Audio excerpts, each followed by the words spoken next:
Alright, so now we want to get ready for production. In the next video we'll actually deploy to Heroku, but we have some preparation to do here because what we've been doing in development is we run npm run dev, which runs our backend server, our API, and then it also runs the front-end dev server that comes with Create React App. Well, we don't run that front-end dev server in production. What we have to do is build out our static assets for React and then have our backend load that index.html file that's built out. So I'm just going to give you an example of what I mean. So we're going to cd into our front end, and then we're going to run npm run build. And this will create an optimized production build, which will all be in this build folder right here. So if we look in this build folder, there's this index.html. This is the page that we want to load in production.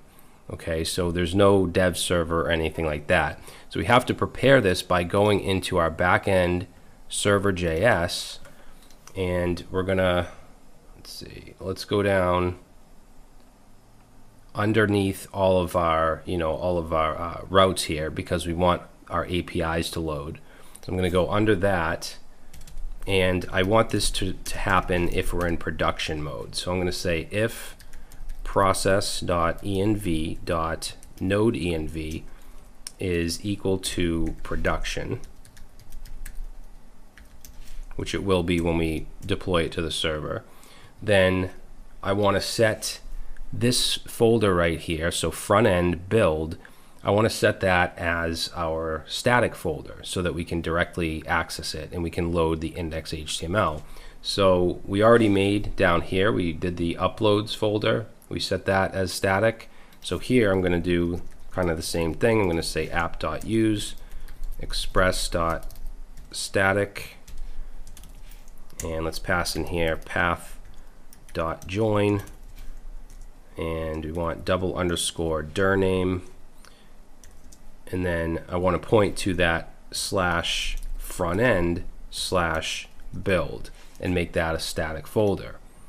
Now this dir name doesn't exist here, so I'm actually going to put this above this like that. Okay, now we set that front end build folder as our static folder.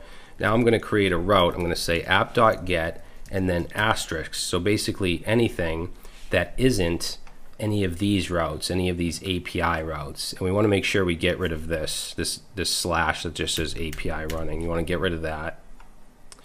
And then down here, actually, you know what we'll do is we'll cut that, and if we're not in production, so where we have this if statement right here, I'll just say else, and then I'll paste that in.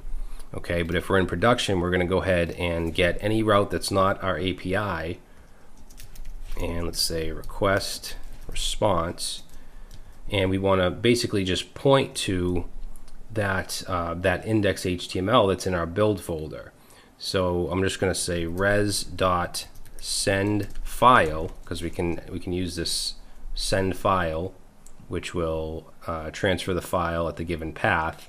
So we want to pass in here our path, which I'm going to use path.resolve, and then from here we want _dir name, and then we want to point to that index.html. So the next, from the current directory, we want to go front end, and then we want to go into build, and then we want our index.html. Okay, so I'll go ahead and save that.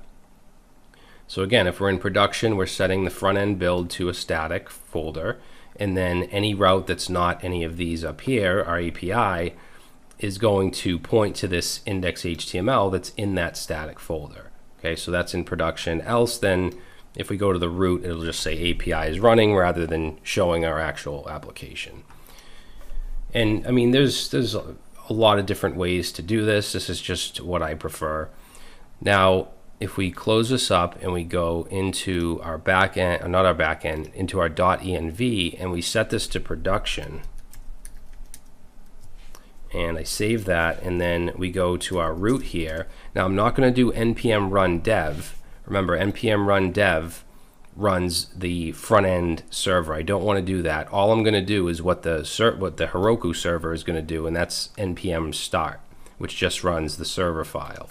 So let's say npm start, and it's going to start on 5,000. Now if I go to HTTP localhost 5,000, not 3,000, we should see our application. And if you have the React Dev Tools installed and you go up here, it'll say this page is using the production build of React. I still have this running here. Well, it's not running. If I refresh, it's not going to work, 3,000. But if we look at the React Dev Tools here, it says this page is using the development build of React because we were using the dev server. This now is the production build. So this is what's going to run when we deploy. So it'll run on, you know, the Heroku domain, and then ultimately if you want to purchase a real domain and use that, you can do that through Heroku.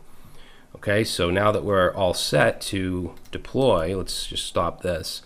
The next thing we want to do is there's a couple things for Heroku that we need. We need to install the CLI and make sure you have Git installed, because we use Git to push to the Heroku server. And then there's just like, there's a file we have to create to tell Heroku what to run. So we'll do that stuff in the next video.